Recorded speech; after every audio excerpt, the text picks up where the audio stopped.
everyone. Welcome to the York Festival of Ideas. My name's Hannah Jeans. I'm from the University of York. It's lovely to see you all in person here today. I'm going to be chairing this event. And I would like to introduce Clare Hunter. So Clare has been involved with textiles as a community artist, exhibition curator, and banner maker for 30 years. She set up Needleworks in Glasgow, working with people of all ages and cultures, using sewing as a way to celebrate local history, document community experiences, and share personal concerns and stories through the creation of wall hangings and banners. And today she's going to be talking to us about her most recent book, Embroidering Her Truth, discussing how Mary, Queen of Scots, used textiles to advance her political agenda, affirm her royal lineage, and tell her own story. So we're going to hear from Clare, and then we'll take some questions. Thank you, Hannah.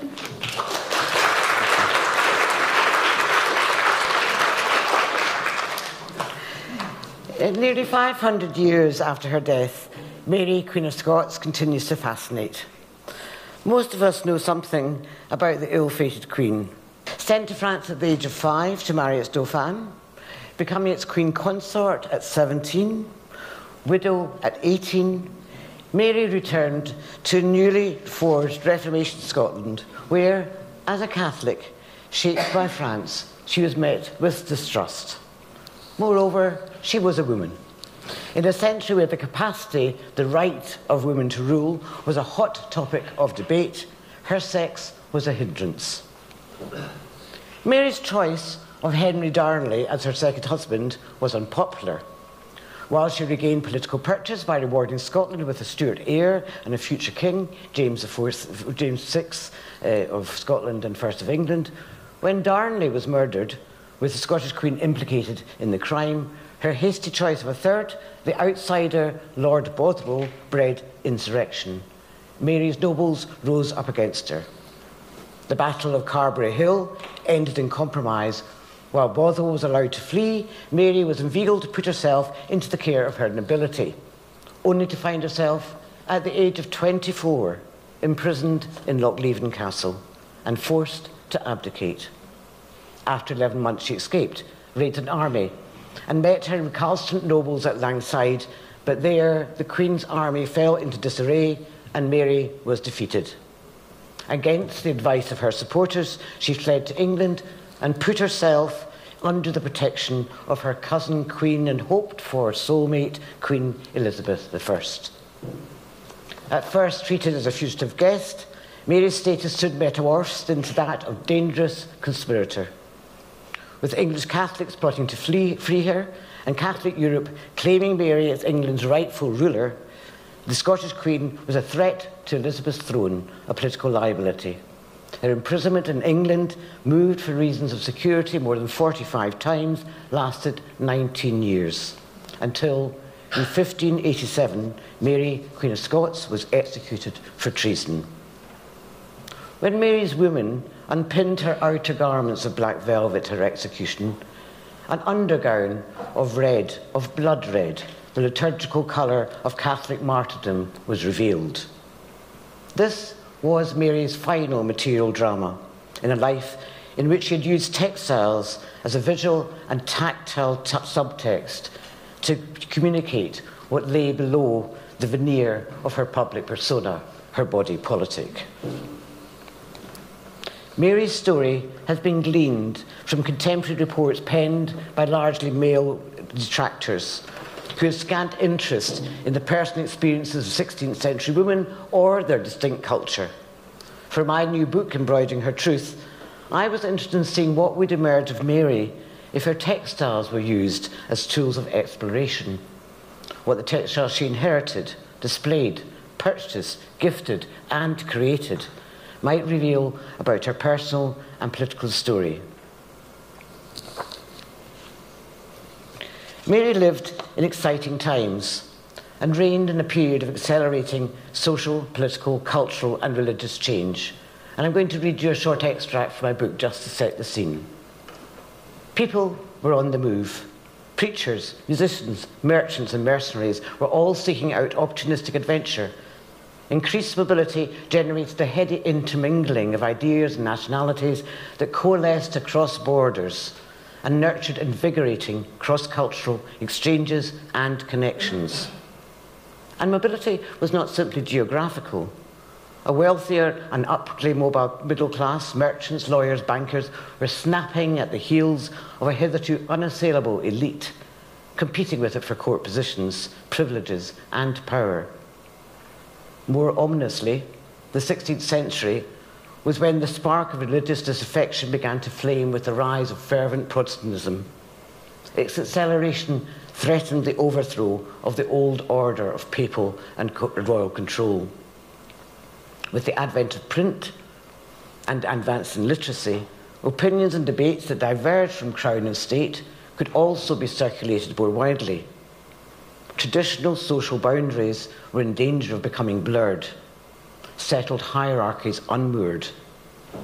The social and cultural shifts engendered by the Renaissance heralded a heightened preoccupation with appearance, the outward show. They led to a more considered and expansive display of self, along with a deeper sensitivity to and a greater awareness of otherness.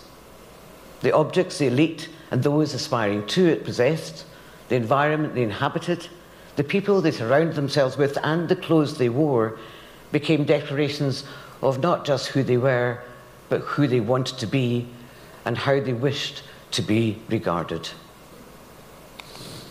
In the French court, Mary was surrounded by magnificence. She danced under a blaze of candles in the salle de bal at the Château in Fontainebleau. She flew her falcons in the century gardens of Cheneseau. She was dressed as a queen, as a political prize. And the French Treasury accounts evidence the sumptuousness of her child attire, with gowns of violet velvet, Venetian satin, short taffeta, and cloth of silver, gowns that were bordered in gold braid and embellished with embroidery and precious stones. While few textiles survived from the 16th century, in the late Renaissance, it was textiles that captured the spirit of the age. They were not merely decorative, but declarative. Every surface was a site for propaganda. Carpets, table runners, bed and wall hangings, drapery and banners boasted embroidered symbolic imagery that messaged erudition, lineage, and allegiance. Such textiles were potent and importantly portable forms of communication in an age when courts undertook regular processes. They were manifestations of power, wealth, and status. Made from the costliest of materials, embellished with gilt thread and adorned with jewels, under flickering candlelight, textiles spun light around palace chambers and dancing courtiers to create enchanted worlds. And a short extract of my book hopefully captures something of their impact. In the heightened theatrics of Renaissance court life, light was a quintessential quality. Like thread and cloth, it was a medium of display. The lustre of the fabrics themselves, the figured velvets, shot silks, and sheened damasks, was heightened by the gold and silver of their embroidery. The glimmer of these among denser hues was sometimes deliberately intensified, the cloth scratched or raised to release a frayed quiver of luminosity. Spangles, called trambulants, were sewn on purposefully loose to ensure that they caught the light during movement. Silk embroidered cloths were laid beneath silver plate of Venetian glass on banquet tables to create spilled refractions of colour. It was light that animated cloth. Slithers of light bounced from textile surface to textile surface to create a moving energy that contrasted with the solid surroundings of wood and stone. And textiles were deliberately positioned to change the effect of their sheen and the glint of their embellishments in different kinds of light: daylight, moonlight, candlelight, and the reflected light of mirrors, to enable a change of mood and atmosphere.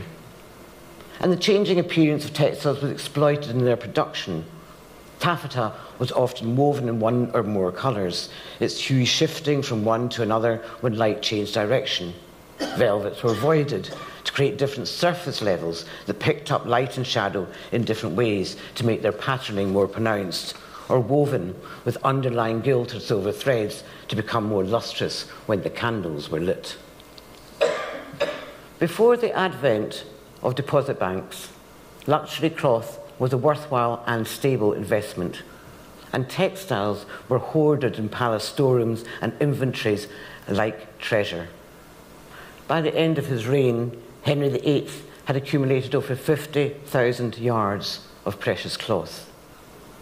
It is impossible for us now to fully appreciate the century impact of Renaissance textiles. Their exceptional value, monetary and political, is also elusive. Moreover, they were appropriated by women who used their display, exchange, creation and gifting as a form of elite female agency and connection. In the 16th century, there was an unprecedented number of women rulers: Catherine of Aragon, Catherine de' Medici, Mary Tudor, Isabella d'Este amongst them. Women who could influence and sometimes direct political progress. And in the interior world of the court, where elite women mainly operated, textiles provided insulation against erasure or marginalisation. These women used the stitched defence of dynastic emblems to promote their political importance. They exchanged fashion dolls to ensure that their daughters, exported as brides, bartered for peace, continued to display their provenance as reminders of their political value, foreign fashion which often became adopted as court style. Many of these women embroidered their own protest of independent worth. Catherine of Aragon, on her separation from Henry VIII, defiantly embroidering Catholic vestments in a Reformation England. Elizabeth I, as a girl, sewing book covers as gifts for Henry, her father, and his then wife Catherine Parr, as an act of reconciliation, but also through their symbolism, an assertion of Elizabeth's own Tudor lineage when her place in the succession was under threat. On returning to Scotland, Mary reinstated the textiles of her dead mother, Mary de Guise, whose authority had been undermined by reformist nobles. She reclaimed some of her mother's cloaks from the royal wardrobe for her own use. She reclaimed a number of her mother's clothes from the royal wardrobe for her own use, including a number of cloaks, symbolic of protection. She reinstalled hangings that bore her mother's heraldic devices, reasserting and promoting her own dynastic inheritance through its female line. Mary also gifted textiles a nuanced meaning to nobles whose allegiance she sought, gave gowns from her own wardrobe to Scottish women at court to win their friendship, and dressed her four Marys in garments which mirrored her own to amplify her presence. For her first parliament in 1563, Mary invested a substantial sum in her public appearance, purchasing robes of the finest of purple velvets, the colour of royalty.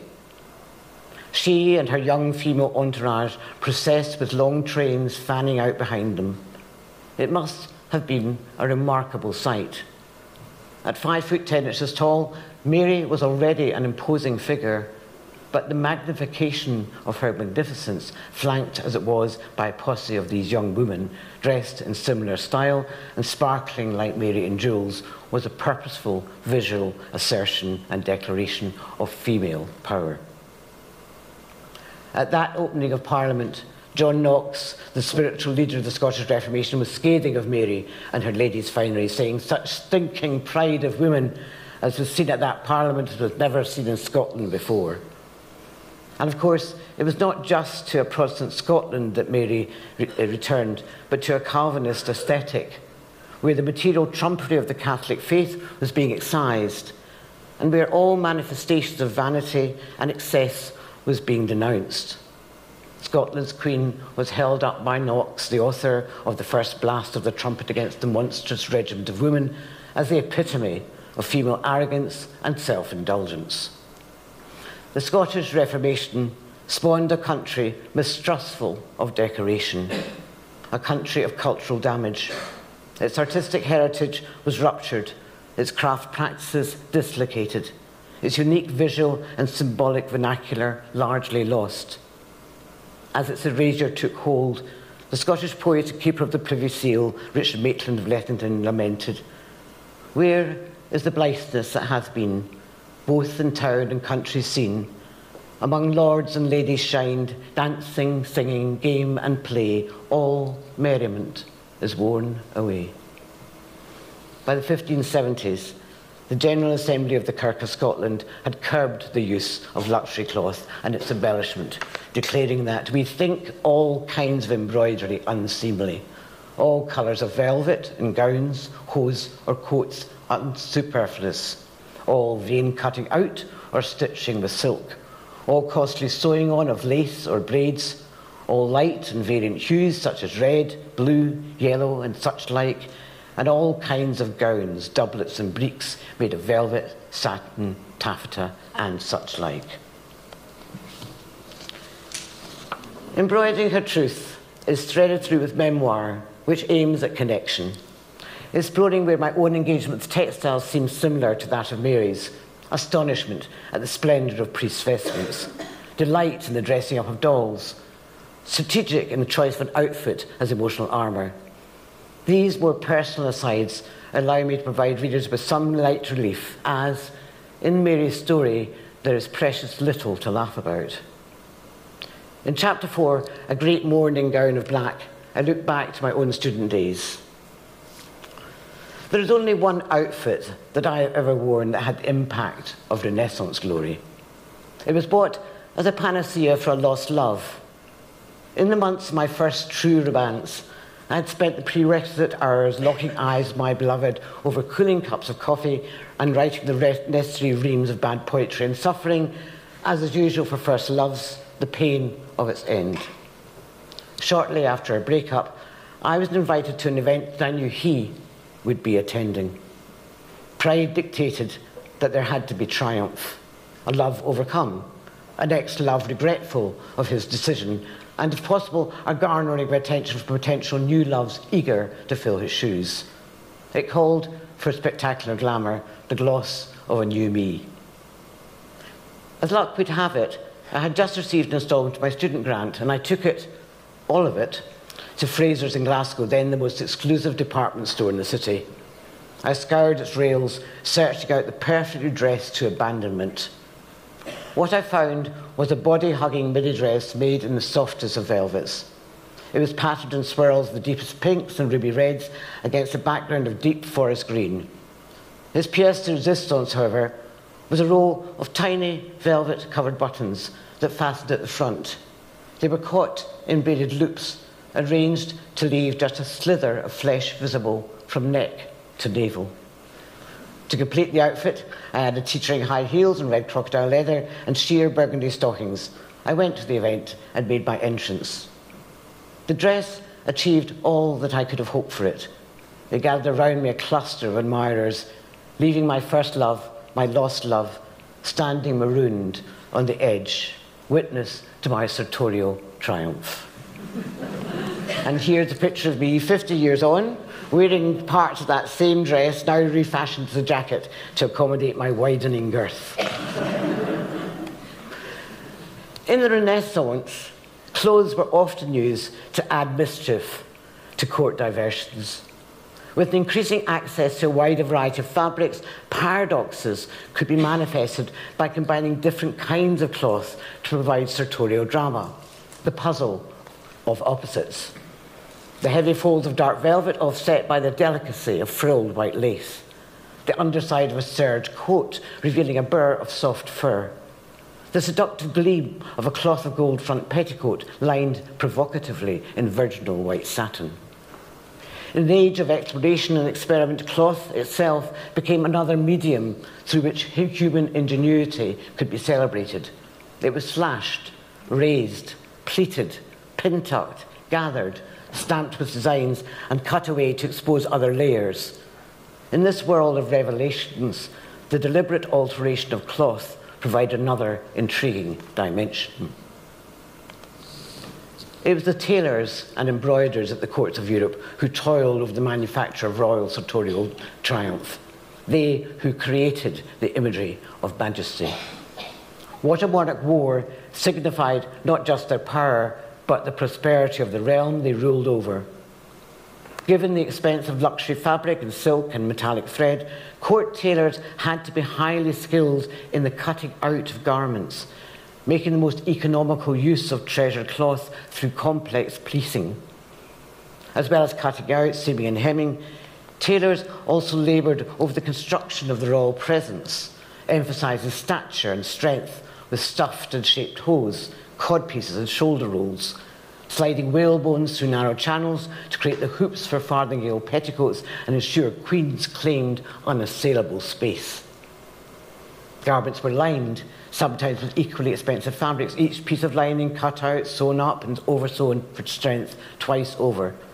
And tailors were also expected to be adept at recycling, removing braid from one gown to put on another, recasting bedraggled bed furnishings as cushions or commode covers, and unpicking worn garments to act as patterns for new clothes. These tailors, invariably men, cared for the longevity of cloth, for exploiting its potential and extending its life. But it was embroiderers rather than tailors who were most highly rewarded, and a court embroiderer could grow rich through his needle. While women did embroider at court, they were employed as seamstresses, hired at much lower rates to stitch the more intimate garments and furnishings, shirts, underwear, bed sheets. In the pre-literate mid-16th century, with print still in its infancy, the elite relied on a highly developed, sophisticated code of visual imagery to communicate. The court culture of the day delighted in visual conundrums, in emblematic ciphers and layered visual clues that could signal not just lineage and allegiance, but knowledge, experiences, emotions, and political aspiration. Inspired by classical and biblical texts, fables and proverbs, heraldry, and the symbolism of flora and fauna, educated courtiers could tease out complex visual messages in embroidery, much as today we unravel cryptic crosswords or translate emojis. In courts where foreign brides and their entourages took up residence and where international ambassadors and envoys congregated, a common visual language was expedient and inclusive. On becoming captive in England, with her power eroded and her narrative compromised by reports of her enemies, Mary turned to visual media to set out her story. She took up embroidery with alacrity, to stitch her own testimony as a tactile legacy of who she was and what she had to endure. She found a collaborator in the wife of her guardian, the Earl of Shrewsbury.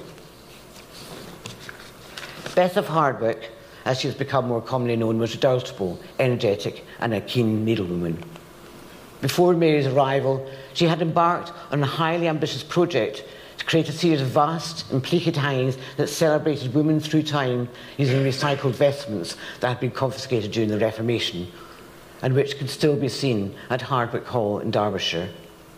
She and Mary concocted a set of bed hangings, appliqued with small embroidered called slips, which were often autobiographical if symbolically coded.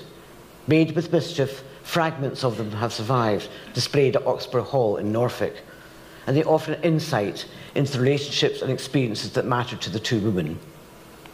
Mary's, authored by her cipher, her monogram, thistles, or a crown, create memories, express personal emotions, and harbour political barbs. Bess's tell of lost love and of her own determination to make her way in the world.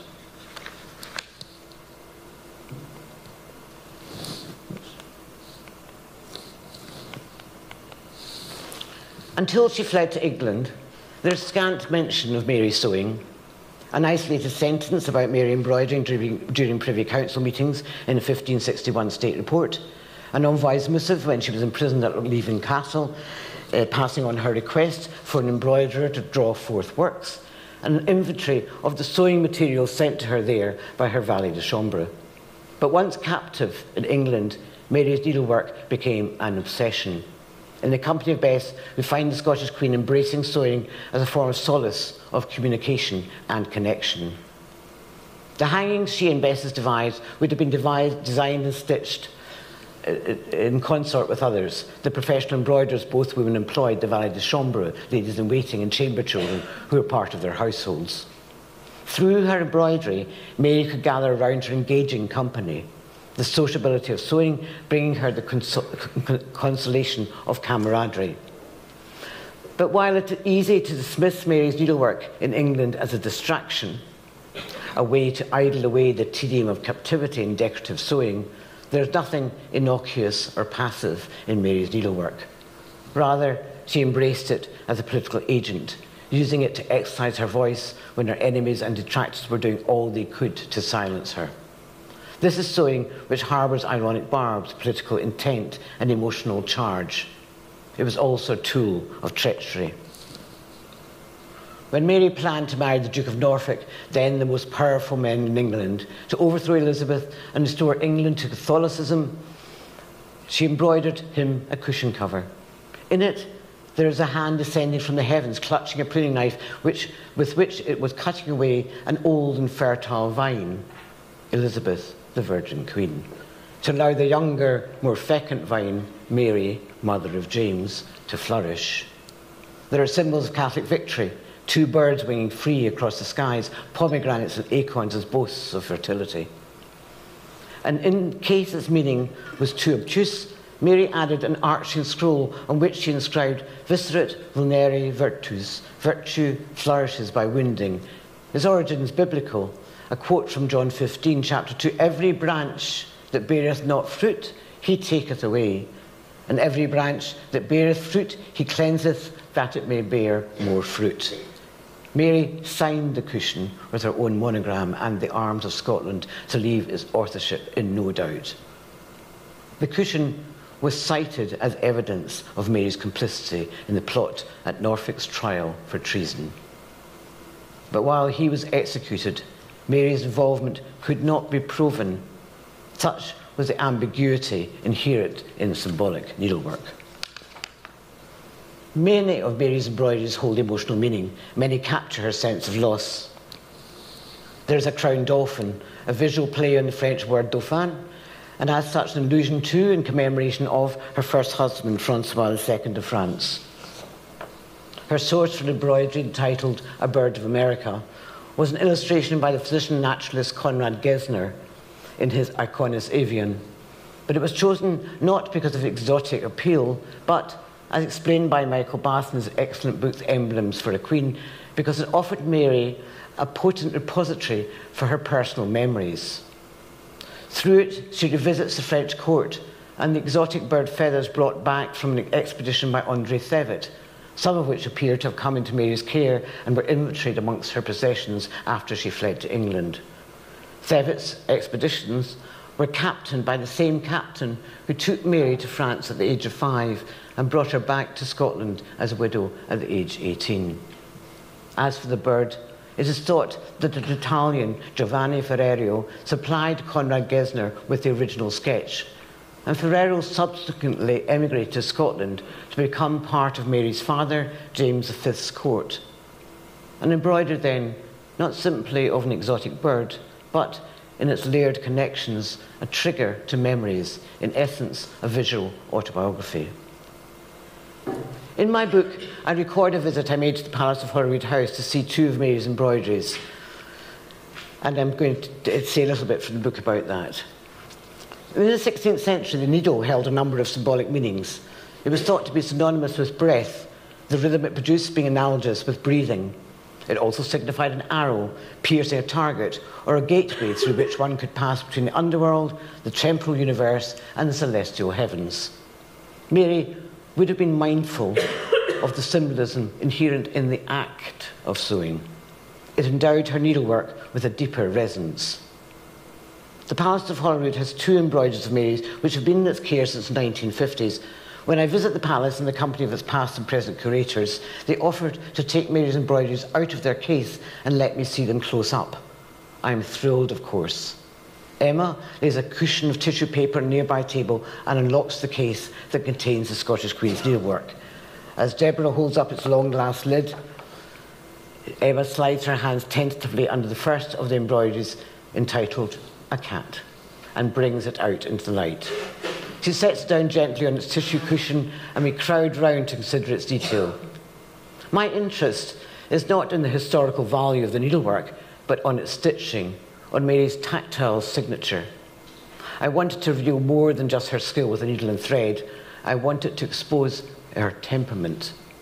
In all my research on Mary, Queen of Scots, this is the closest I've ever come to being in her presence. Lying in front of me is a rare remnant of the Scottish Queen, designed by her, wrought by her, purposed to serve as her voice. She had made it for others to see, and she hoped we would understand her better through its viewing. But she could have had no idea that it would persist for nearly 5 centuries to speak to us, me, now. Mary has coloured her cat with red-brown thread to better personify it as the red-haired Elizabeth.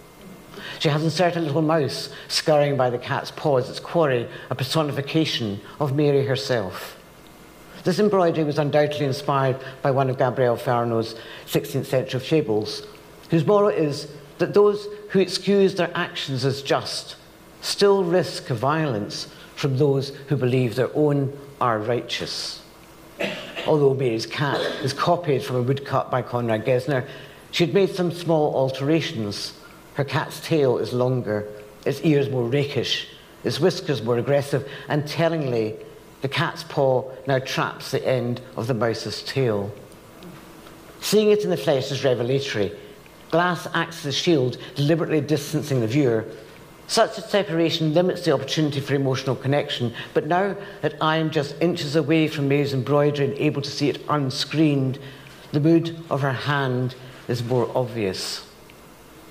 It is unsettled work. Mary's stitches run along rhythmically for a while, then miss a beat and grumble on unevenly before starting to flow again. Mary's cat, plumper, less sleek than Gesner's, is executed in meticulous shading. It would have been tedious work for Mary to continuously change colour, to thread yet another needle. Such patience evinces more than a crafter's attention to detail. It conjures an act of yearning. It is as if Mary is stitching into her cloth her pangs of an unreciprocated attachment. The little mouse is equally telling. It lacks definition and is depicted as lumpen, squat and solid. Moreover, it is poorly drawn, suggesting that it was sketched by Mary herself. If this is the case, it is a sad indictment of Mary's lack of self-worth, a lamentation on and recognition of her increasing physical and emotional immobility. There are thousands of stitches in a cat alone, 10,000 at least. An embroidery made more complicated by its background of a diamond trellis carpet, whose pattern is embellished with blue and edged in gold, an unnecessary, if decorative, addition. It is as if Mary wanted to linger in its sewing, stitching on and on with her stabbing needle, using it symbolically like an arrow to pierce its target. It is as if, through her sewing, she could connect to Elizabeth and pull her close. While in captivity, Mary also embroidered gifts for Elizabeth in a vain attempt to maintain her support and possibly win her liberty. This was a gendered appeal, woman to woman, needlewoman to needlewoman. Sending Elizabeth needlework that Mary had wrought with her own hand had powerful emotional appeal. It symbolised a gift of self. Her most ambitious present was a skirt of fine red silk encrusted with silver embroidered interlacing thistles and roses, intermixed with honeysuckles, lilies and pinks. It was replete with material entreaty. The red signified the blood bonds of the two queens. The thistles and roses acted as reminders of the shared lineage and connected sovereignty. Sent when Mary was implicated in plots to overthrow the English queen, the skirt was a conciliatory gesture. It was accompanied by a message from Mary that the gift represented the honour with which I bear her and my desire to be employed in whatever she would find most agreeable. Later, Elizabeth's French ambassador reported that Elizabeth found Mary's gift very nice and has prized it very much. And it seems to me I found her much softened towards her. The skirt had served its political purpose. In captivity, Mary's embroidery became a mental, emotional and political crusade. It was a way to express her pent-up fury, safeguard memories and exercise her intellect. Through it, she could set down her story for posterity and counter the version of her promulgated by her enemies as a weak and wayward queen. In the inventory made after her execution, over 300 pieces, mostly unfinished, were discovered. Those, and the ones that have survived, or the others lost but described, leave us in no doubt that in their volume and content they were used by Mary as a form of sewn autobiography, unedited and uncensored. When so much of her correspondence was intercepted and read, some even confiscated, she chose embroidery as the means to preserve her truth, written in her own hand. Amongst those pieces that have been lost was a set of bed hangings Mary embroidered for her son James, but a detailed description of them survives. They were redolent with themes of destruction and decline, and included references to Mary's personal and dynastic history and commentary on her conflicted relationship with Elizabeth. Amongst the images she sewed were a ship's shattered mast, a fallen tree, a cankerous apple, a bird in a cage, a lion in a net, two women on the wheel of fortune, and the eclipse of the sun. It was into these hangings that Mary poured her frustration and her fury, her sorrow and her pain. At a time when women's writing was synonymous with embroidery, Mary and other late women used their needlework to advance their agency, record their testimonies and conserve their stories. I hope that Embroidering Her Truth, my alternative biography of the Scottish Queen, will highlight the importance of material evidence in researching the history of women of the past. And I'll leave you with the final paragraph of my book. Mary lived in a world in which she was surrounded by material voices that told of history and learning, morality and ambition. Renaissance textiles messaged power, but they also expressed aspiration, spirituality, human frailty and ingenuity. The female rulers of Mary's generation embroidered because it was predominantly, if not exclusively, their medium, their way of promoting their presence and orchestrating their public identity.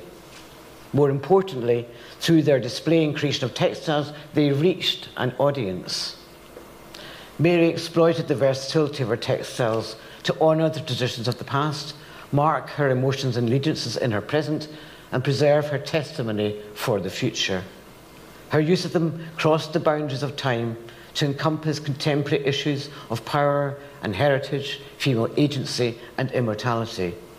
When so much was lost to her after her abdication and flight to England, Mary clung to her material world as evidence of what lay in her heart. Thank you.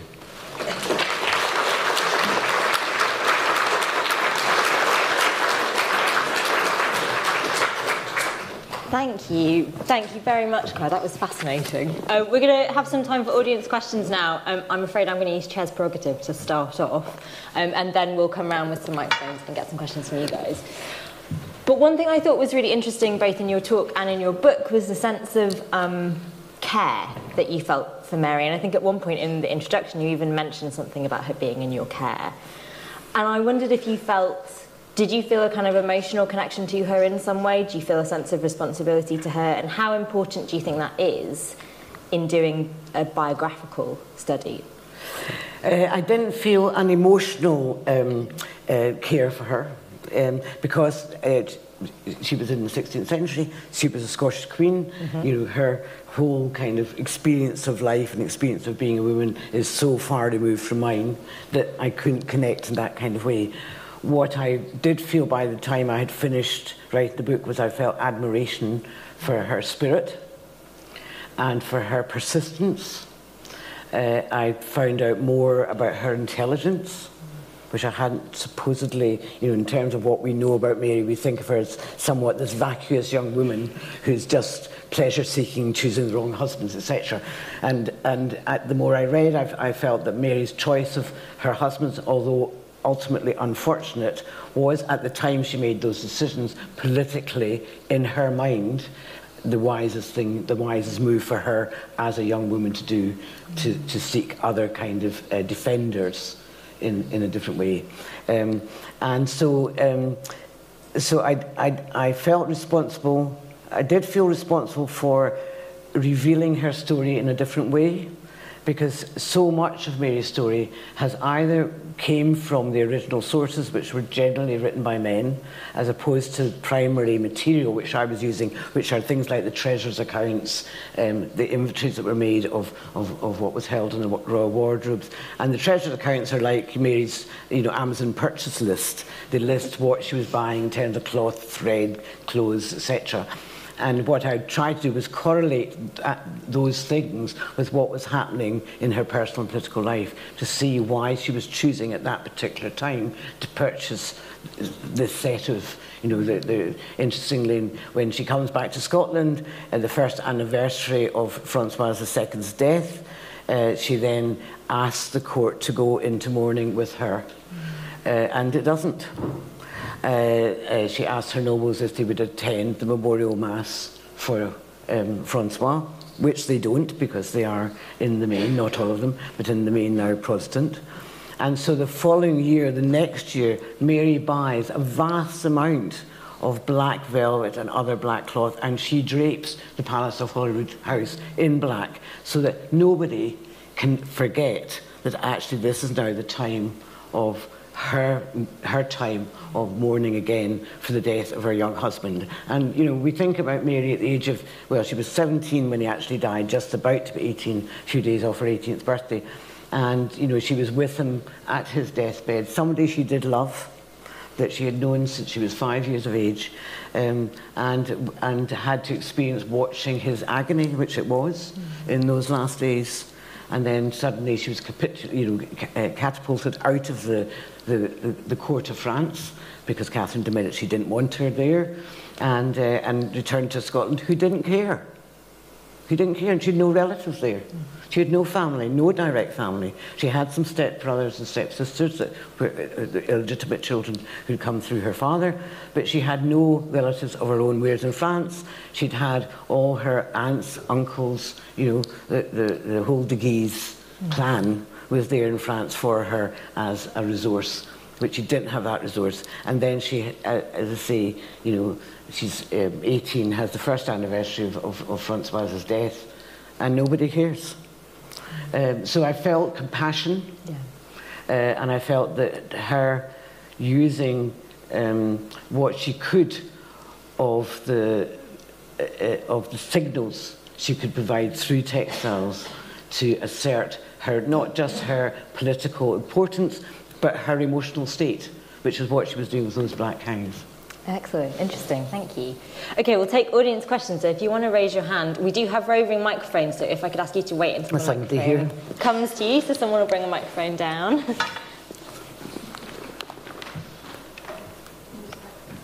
Thank you, Claire. That was very interesting. I know you've said that many of the embroiderers were unfinished and presumably left behind. Is it known when she escaped from Lochleven whether she took embroideries or indeed needle and thread and scissors and, the things that she would have been using? When she escaped from, we know that through the inventories that were made of what was sent to her at Lochleven, that while an embroiderer wasn't sent to draw for, because in those days you would have an embroiderer who would then draw you what you wanted to embroider on canvas. On those small slips. Then Sarah de Conte, her valet de chambre, then sent her a little set of 18 little pieces of canvases on which flowers had been drawn in black thread, so they were outlined in black thread, and then he sent her some Spanish silks, and Spanish silk, embroidery silk, was the highest quality you could. He was being monitored in terms of what he could send her, so it's very interesting again looking at what he said. He sends her some dried plums, for instance, and in actual fact it was Mayor de Guise who brought those plum trees to Edinburgh from the de Guise estate and introduced them to Scotland. So by sending her a box of dried plums, he was actually sending her something that was about her mother. So he was sending her little presents that had some kind of emotional resonance. And by sending her the finest Spanish silk thread, which in court they wouldn't necessarily have known, how important that was, how significant the quality was, he was doing his best to be reassuring and comforting to Mary. Now, we don't know that if those embroideries survived. There are a set of bed hangings at, I'm going to now forget, at one of the houses, not one of the palaces of Scotland, which are very similar in style to what is described in that set. And so it is said that possibly, they are of the right date, that possibly they might be the ones that came from Lochleven, but it's not verified. Interesting. Any other questions? There's one just up there. Thank you very much. That was really interesting. What sort of embroidery was she doing? Because the examples you showed that were her work looked mainly like needlepoint. Yes. Or was she doing sort of the raised needlework that we sometimes associate with Tudor and Jacobean work, or was there a variety of techniques? Yes, is what sadly, I'm asking. or interestingly, whichever way you look at it, Mary actually wasn't really interested in needlework. So she only used a couple of stitches, and she only ever used those couple of stitches. What she was interested in was the content. And if you look at her and Bess's embroidery, you can see Bess was the much finer embroiderer who cared for the actual, tension of the piece. And as I say about a cat, that piece is uneven tension. Now that might have been because Mary said, actually, could you just finish that off for me? My hands are tired. I mean, she must have had repetitive strain injury with her embroidering, and there is a quote that said that she embroidered until the very pain made her leave off. So, because she was embroidering so much. But it was a kind of, as I say, it was an obsession with her, but she wasn't interested in stitchery, and in my view, she wasn't even a good embroiderer. But she was a dedicated embroiderer. She was a tenacious embroiderer. She went on and on and on with it, but only with 2 stitches. Interesting. One there. Thank you very much for sharing what you did.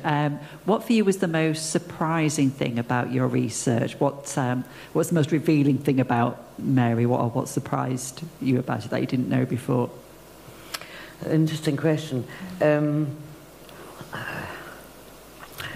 I think what surprised me was that when I was trying to do those correlations between what she was doing, those tiny, tiny little glimpses of insight that, as I don't want to call myself a historian, but as a researcher, are like gifts from God. So like I say about the black hangings that she put up, or she gives the Earl of Huntly, whose father had been killed at the Battle of Corrickey, who was a Catholic in the north of him, and basically was put down by Henry's half-brother Moray.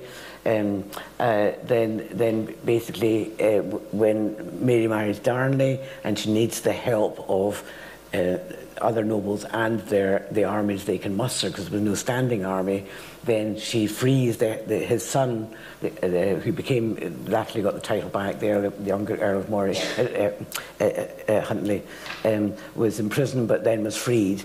Now she then gave him from the Royal Wardrobe a set of green bed hangings.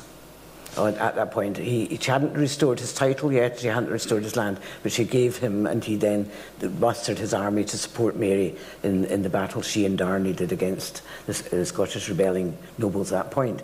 Now, when his father had been both killed in battle, but also then tried for treason, i.e. his dead body was set up in the hall, and his body was tried for treason.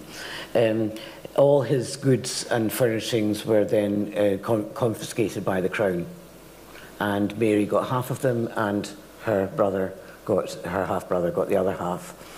Amongst those was a set of green bed hangings. So in her gift to Huntly at that point, she was then restoring his heritage in kind, if not as yet in name. In fact, so again, a very significant, that's why I say these kind of nuanced gifts she gave. You've got other little bits where she not only made presents for Elizabeth, but there's letters where she asked Elizabeth, could she send her the pattern for the collar that Elizabeth saw her wearing in a portrait. Very flattering, woman to woman, love that collar, can I have a pattern so I can wear the same collar? These kind of small little things. One of my things actually wasn't about textiles, but in the Palace of Holyrood House, Some of you might have visited it, but it's a very small set. The apartment is very small, in terms. And Mary's main bedchamber, which would have been her state bedchamber, has got 2 rooms off what's called the supper room and the cabinet room. And in France, both Catherine de Medici and Henri II had cabinets of curiosity. And I thought, I wonder if Mary had a cabinet of curiosity. Never been talked about, never mentioned in any book that I've read, and I've read over 100 books about Mary to write this one. And so I knew that when her first act, when she came to Scotland in 1561, was again to order a large amount of green fabric for her cabinet room. And I thought, right, that would suggest to me that that she was creating out of that small cabinet room her own personal haven, where she would put her personal memorabilia.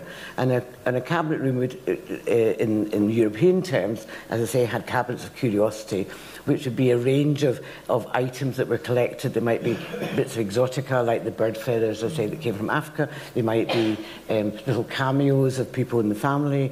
There might be little tokens that people have been given. There are those little things that we all collect, little keepsakes that we all collect, that we like to share with others because they're triggers to memory, they're very personal, etc.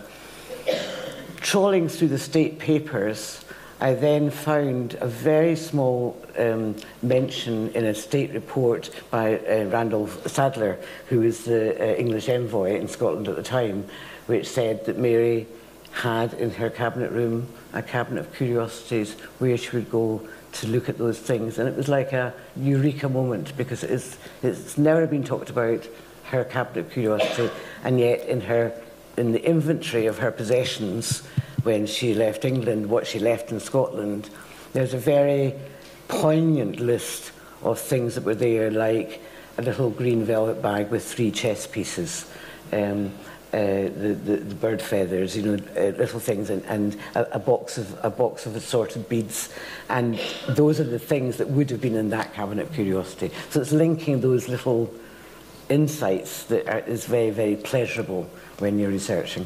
It's really satisfying, isn't it? When Yes, you find those little things. Excellent. Okay, any other questions? Up there.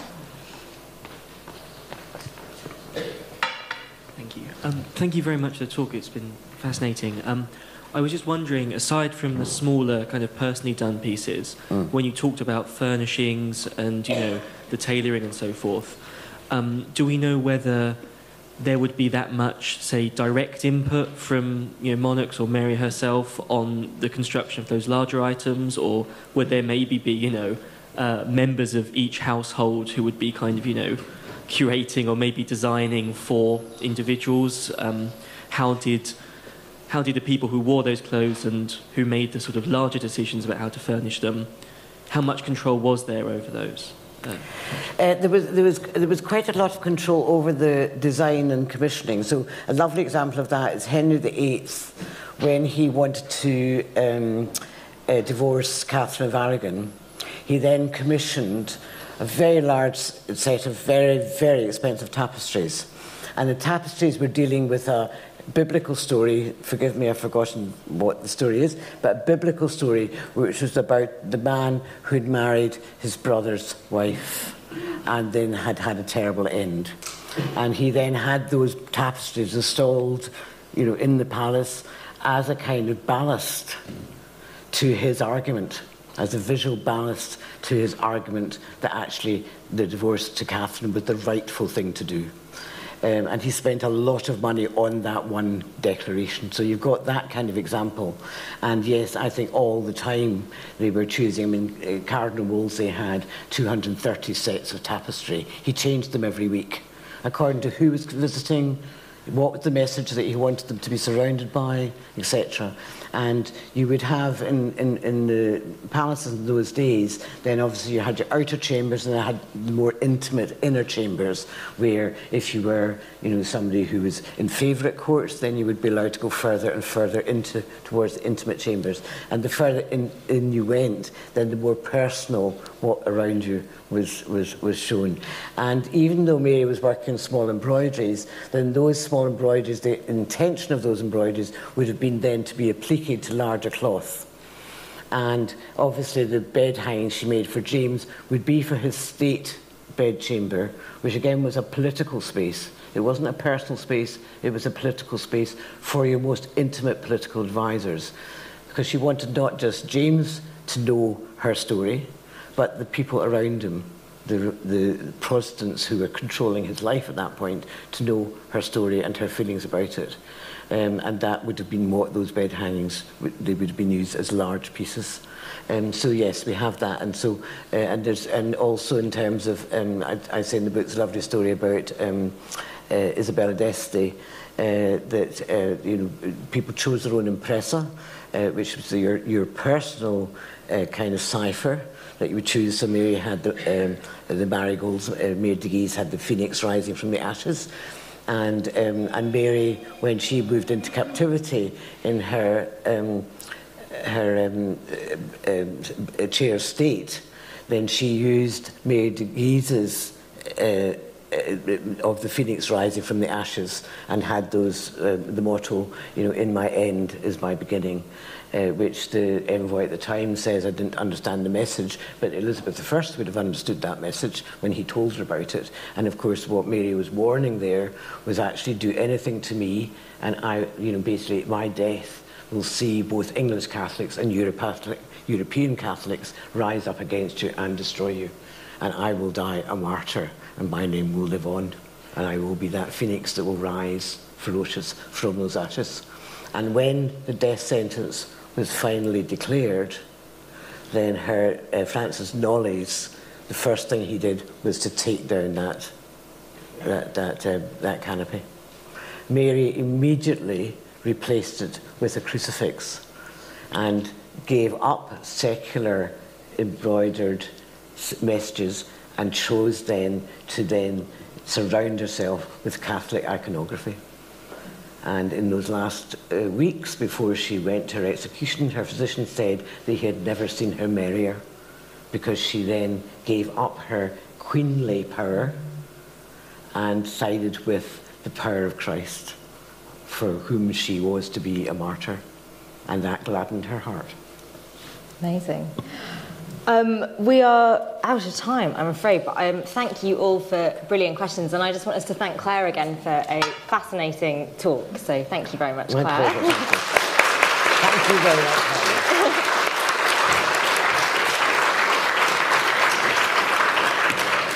I'm sure many of you will be keen to get a copy of Clare's book. If you are, then you can get some from our independent bookseller, Fox Lane Books, which is, they have a store outside. Clare will be signing books if anyone would like to get their copy signed.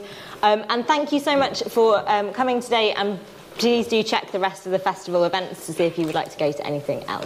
Thank you very much.